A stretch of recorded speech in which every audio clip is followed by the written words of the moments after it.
Selamat datang lagi di channel Steve Learning Note, tempat saya membagikan catatan pembelajaran saya. Dan di video kali ini adalah lanjutan dari seri Go Testing. Kita akan masuk membahas mengenai mock test. Apa itu mock test? Kita lihat di video ini. Capcus! Dukung channel ini dengan menekan tombol subscribe dan juga aktifkan loncengnya untuk mendapatkan notifikasi video-video pembelajaran berikutnya. Oke, mocking. Nah, mocking adalah proses yang digunakan dalam unit test ketika unit yang diuji memiliki ketergantungan eksternal. Nah, tujuan dari mocking adalah untuk mengisolasi dan fokus pada kode yang sedang diuji dan bukan pada perilaku dari ketergantungan eksternal tersebut. Cara kerja mocking adalah dengan membuat versi palsu dari ketergantungan eksternal dan merekayasa perilaku dari ketergantungan eksternal sesuai dengan kasus unit yang sedang diuji. Nah, sekarang kita akan melihat mocking web server response, ya, melakukan tes pada server HTTP secara langsung kadang-kala dibutuhkan. Ya, memang. Tapi ada kalanya juga seorang software engineer tidak dapat melakukan tes ke server secara langsung gitu ya. Kenapa? Karena beberapa alasan. Pertama, sulit untuk mendapatkan koneksi internet. Misalnya kita lagi perjalanan gitu ya di pesawat terbang, nggak ada koneksi internet. Atau yang kedua, sulit untuk mencari respon tertentu untuk menguji kasus tes tertentu. Misalnya kita mau menguji kasus tes kalau API-nya return spesifik respons atau error gitu ya. Nah, itu kan sulit. Jadi kita akan menggunakan mocking. Nah, sekarang kita akan lihat demonya seperti apa. Oke, kita masuk ke demo mock web server response. Di sini saya kembali menggunakan fungsi load user data yang sudah pernah kita bahas di video sebelumnya. Kalau di video sebelumnya kita menggunakan file CSV. Nah, kali ini dia melakukan load user data dari API. Jadi dia akan hit suatu URL API, dia akan get, responsnya akan di-construct ke dalam struct user dan akan di-return dari functionnya. Nah, kita akan coba bikin unit test dengan menggunakan mocking web server. Right? Nah, seperti biasa, di sini saya menggunakan table driven test. Jadi saya punya beberapa test case, ada berapa ya? Ada 3. Ada yang namanya one user, ya, dimana ekspektasi saya load user data isinya satu data user. Di sini ada status code-nya harus 200 ekspektasinya.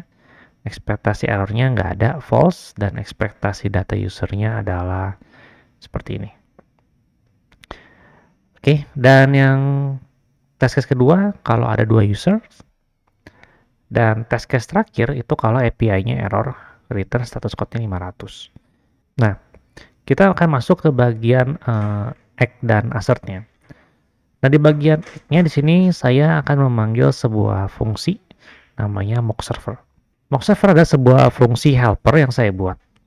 Nah, di dalam mock server ini kita akan menyediakan sebuah HTTP handler, ya, yang saya masukkan ke dalam variabel mock handler.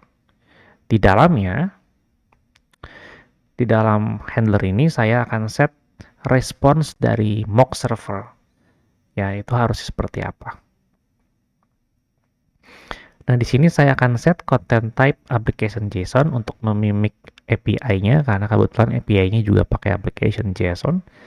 Saya akan write status code-nya, dan saya akan write payload dari response-nya. Payload dan status code ini didapatkan dari parameter. Nah, ini berdasarkan test case-nya. Kalau mock handler-nya sudah siap, maka di sini saya tinggal membuat server HTTP baru. Tapi kita perhatikan di sini saya menggunakan http test.newServer. Nah, jadi di Go itu punya sebuah library yang isinya adalah sebuah helper untuk kita bisa membuat HTTP testing. Ya, nama library-nya adalah HTTP test. Nah, kita akan utilize ini. Jadi, behind the scene nanti HTTP test.new server akan membuatkan kita sebuah server baru dan akan return servernya. Nah, kita lihat test case kita. Di sini ada field payload. Jadi setiap test case dia punya field payload. Payload apa atau respons apa yang harus di return oleh si HTTP test servernya. Jadi di sini kita bisa merekayasa respons dari web servernya sesuai dengan kebutuhan tes kita. Nah, setelah servernya kita dapatkan, jangan lupa untuk di close connectionnya setelah testingnya selesai. Nah, di function load user data, functionnya ini kan menerima parameter URL. Nah, URL-nya kita dapatkan dari server.url. Nah, server ini adalah HTTP server kita. Jadi, ketika di dalam function load user data, dia HTTP get ke sebuah URL. Nah, URL ini adalah HTTP server kita. Nah, kita akan coba jalankan tes ini. Oke, kita akan jalankan go test min run test load user data verbose. Lemot sekali. Nah, ya ini outputnya ya. Seperti ini. Jadi, test case one user, oke semua, two user, oke semua, API error, oke semua. Nah, let's say kita akan coba rombak sedikit ya, kalau misalnya error tuh kayak gimana jadinya. Yang di two users, ini kan payload dari API-nya kita rekayasa seperti ini. Nah, di expected user-nya, kita coba ubah. First name Brad Gibson, let's say ini ID-nya kita ubah 155F. Kayak gitu ya. Nah, kita akan coba jalanin lagi. Si subtest yang ini ya, yang two users.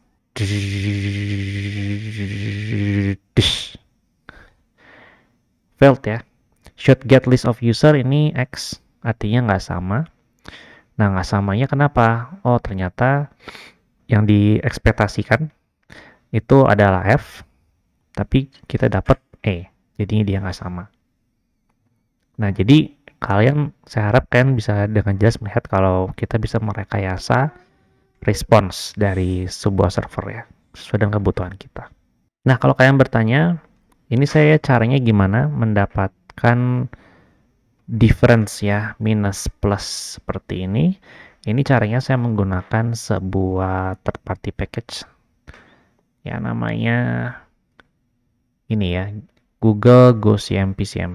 Jadi Google Go CMP itu adalah sebuah package untuk membandingkan equality dari value di Go.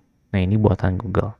Itu sangat berguna sekali kalau kita mau membandingkan dua buah file, dua buah data yang strukturnya kompleks ya. Kita mau cari difference-nya apa, tinggal pakai third party tools ini. Nah, itu adalah demo dari mock web server response. Kita masuk ke bagian berikutnya, yaitu testing internal endpoint.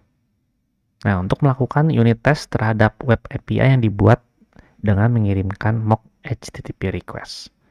Maksudnya apa? Nanti kita lihat di demonya aja langsung ya.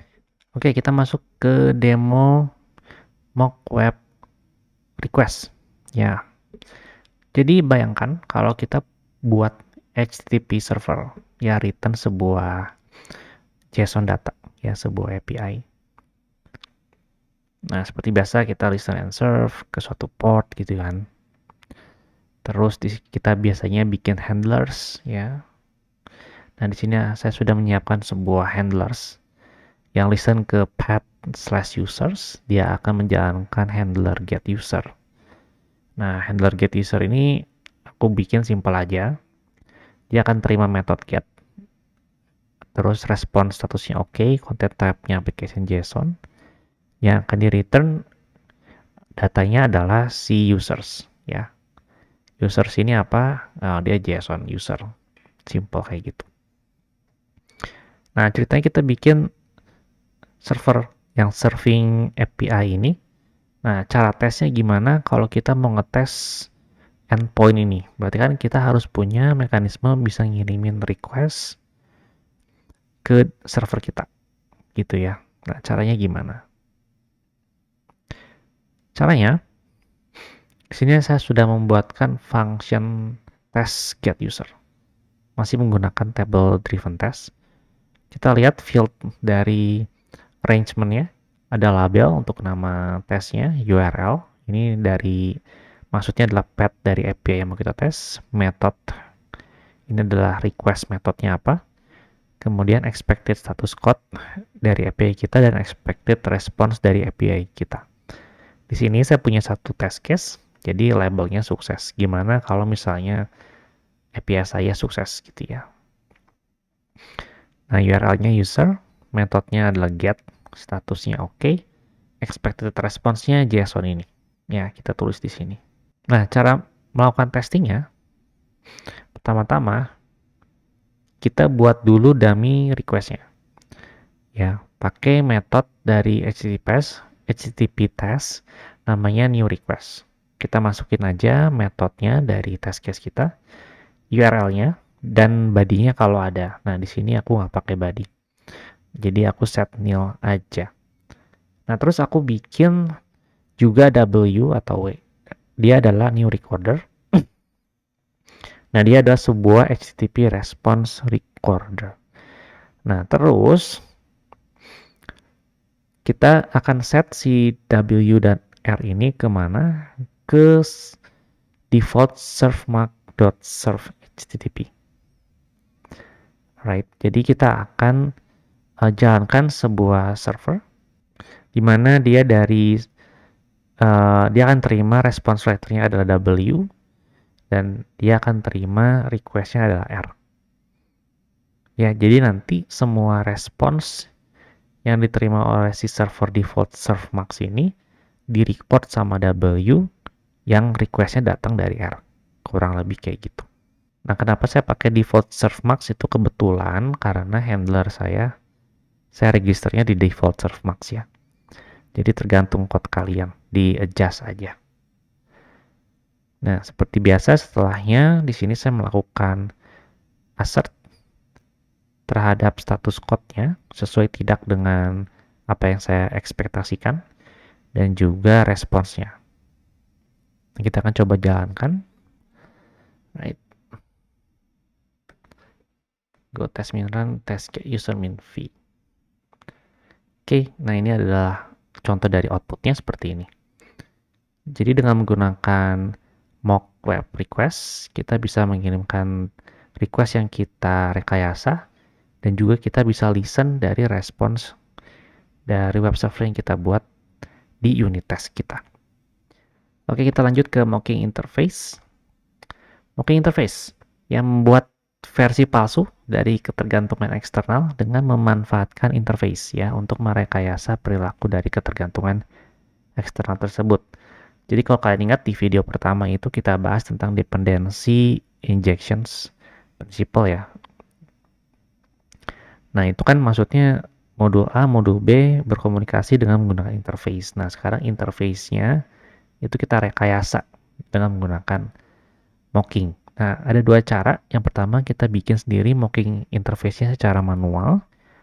Dan yang kedua, kita pakai third party library untuk bisa nge-generate mocking-nya secara otomatis. Nah, kita lihat satu-satu. Oke, sekarang kita di demo mock interface yang manual dulu ya. Jadi aku punya sebuah package user.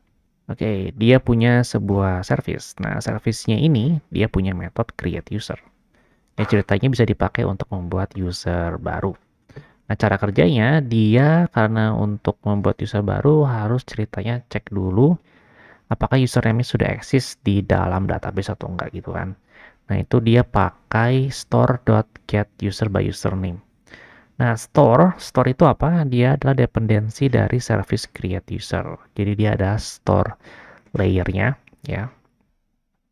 Kita lihat dulu interface dari store ya. Nah, dia punya dua buah metode yaitu get user by username dan create user.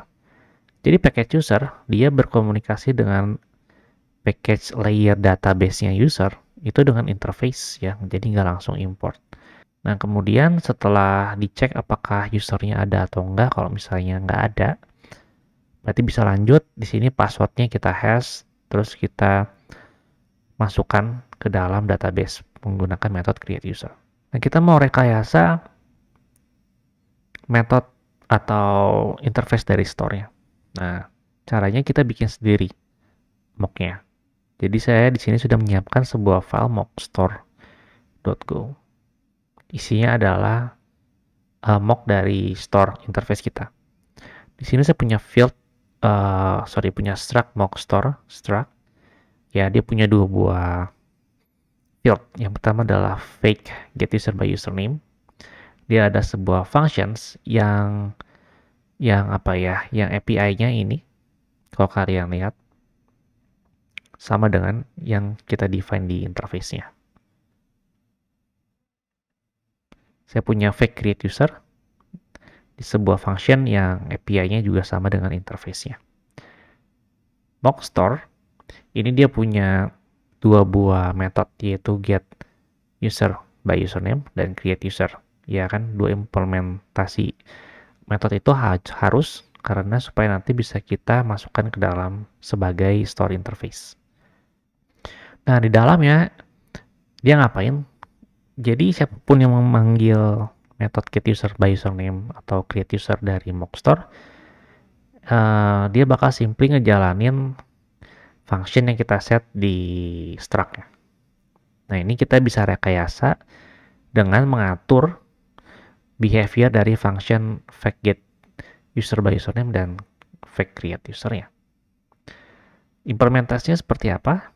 Kita lihat tesnya. Jadi di sini saya punya sebuah unit test melakukan testing pada metode create user dari struct service. Nah, seperti biasa di sini saya memiliki table driven test.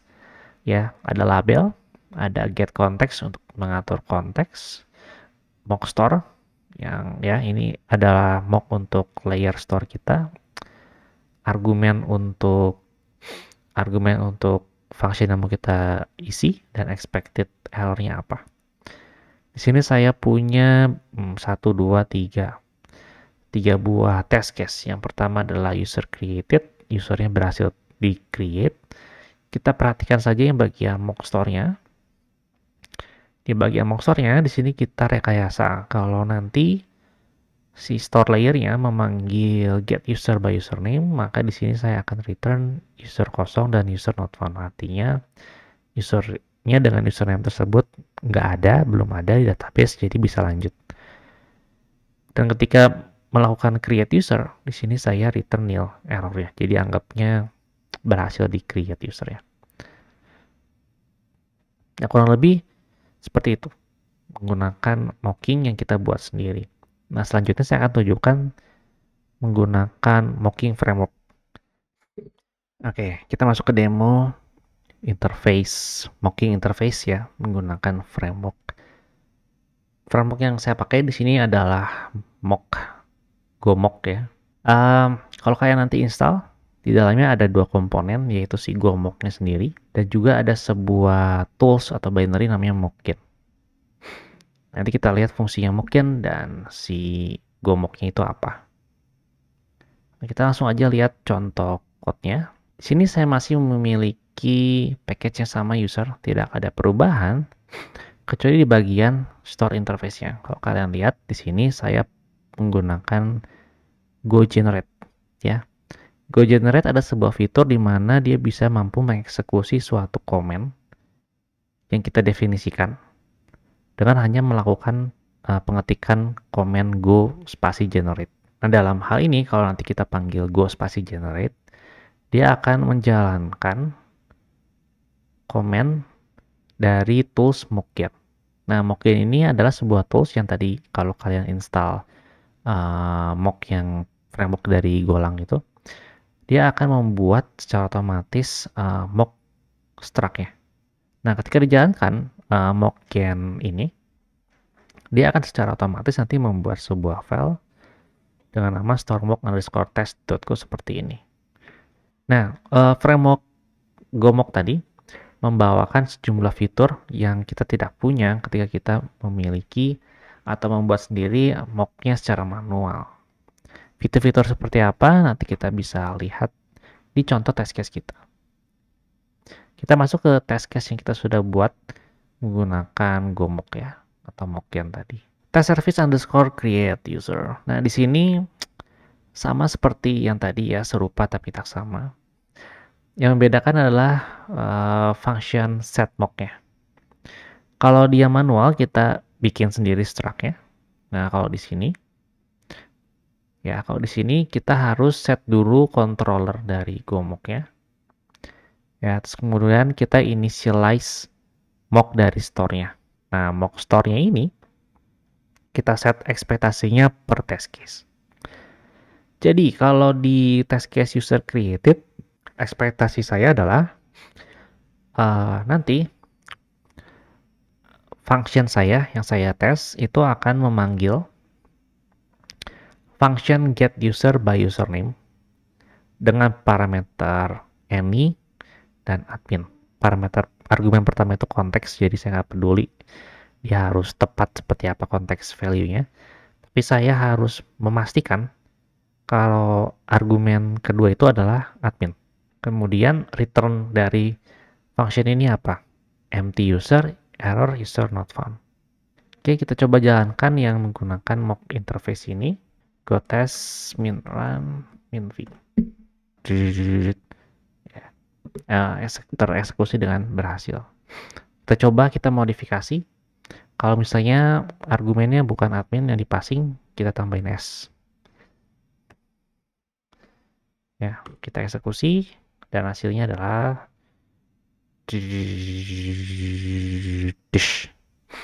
ada error ya. Error unexpected call to mock store get user by username.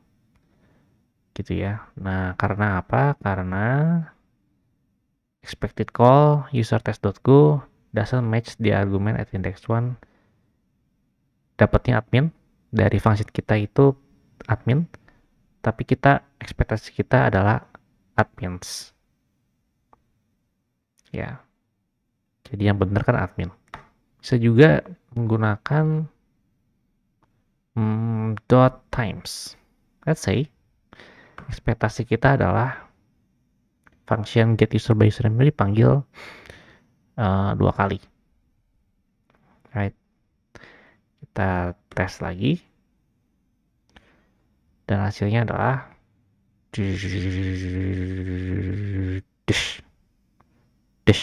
ya, expected call dari create user has already been called the maximum number of times. Kayak gitu. Alright, so ini harusnya 1 kali, bukan 2 kali. Nah, itu adalah demo menggunakan framework Golang Mock ya. Yuk kita masuk ke mock yang terakhir, yaitu mocking database. Database mocking adalah teknik yang memungkinkan software engineer untuk mengatur status database yang diinginkan di dalam pengujian, agar kumpulan data tertentu siap untuk pengujian. Kita akan lihat demonya seperti apa. Oke, demonya ya. Jadi aku punya paket store. Ya, paket store. Dia itu punya sebuah metode namanya create user. Ya, dia menerima username dan password. Tugasnya adalah menyimpan data user baru ke dalam database. Jadi di sini saya pakai Postgres ya.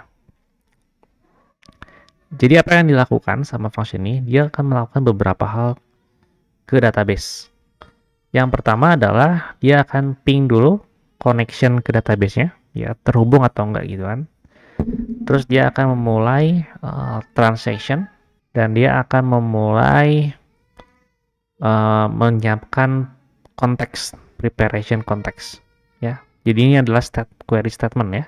Nah, prepare statement-nya apa? Itu adalah query kita ya. Query-nya seperti ini ya. Insert itu user, username, password, nanti return user ID. Ya, nothing special about that. Kalau udah di close statementnya, terus kita masukin juga username passwordnya ke dalam query-nya, kita bind. Kalau udah, kita akan scan user ID yang di-create, masukkan ke dalam variabel user ID, terus kita commit transaction-nya. Nah, kita akan coba untuk mocking si koneksi ke database-nya. Jadi kita tidak perlu menyiapkan database yang beneran. Caranya, di sini saya akan menggunakan sebuah library yang cukup terkenal dari Datadog, namanya GoSQLMock, yang tadi saya sudah buka di tab ini ya. SQLMock driver for Golang to test database iterations. Ya, kalian bisa lihat dokumentasinya ya. Cara kerjanya seperti apa? Di sini saya sudah menyiapkan di bagian range-nya, yaitu parameter atau argumen yang saya akan masukkan ke dalam function-nya. Username-nya admin, password 123, expected user ID-nya 2, yang akan di-return oleh function create user-nya, dan expected error-nya false, ya nggak ada error. Nah, di sini saya membuat mock-nya dulu. Ya, saya initialize dulu pakai .new. Nah, di sini saya setting beberapa options. Ya, di sini query matcher options-nya saya setting. Kemudian monitoring ping option-nya saya set true. Karena tadi saya di dalam function-nya melakukan ping ke dalam koneksi database. Oke. Nah, kalau udah, di sini saya akan merekayasa ekspektasi saya. Jadi saya rekayasa, oh kalau function saya yang create user tadi, itu akan memanggil expect ping, akan memanggil expect begin transaction, akan memanggil expect prepare statement dengan query-nya apa, ya, query-nya argumennya apa, oh admin, dan 123. Alright. Will return rows, ya, apa return rows-nya, yaitu user ID yang sudah ke-create, yaitu 2. Dan juga terakhir akan expect di commit transaction-nya. Nah, ini adalah rekayasa yang kita lakukan di sini. Kemudian kita inisialisasi store-nya, kita masukkan DB-nya. Ya, ini adalah dependency injection-nya guys. Masukkan DB instance-nya, si SQL DB-nya. Terus kita panggil create user dengan argumen username dan password. Oke, kita akan coba eksekusi. CD, kita masuk ke 05 mock database. Kita akan jalankan yang ini, go test min run min v, dan hasilnya adalah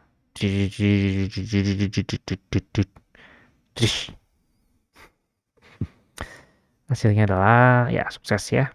Nah, kita berhasil menjalankan unit test terhadap sebuah function yang bukan membutuhkan koneksi ke database, tapi koneksi ke database-nya kita rekayasa pakai mock. Oke, nah terima kasih ya udah menonton video kali ini. Tadi kita udah belajar tentang mocking.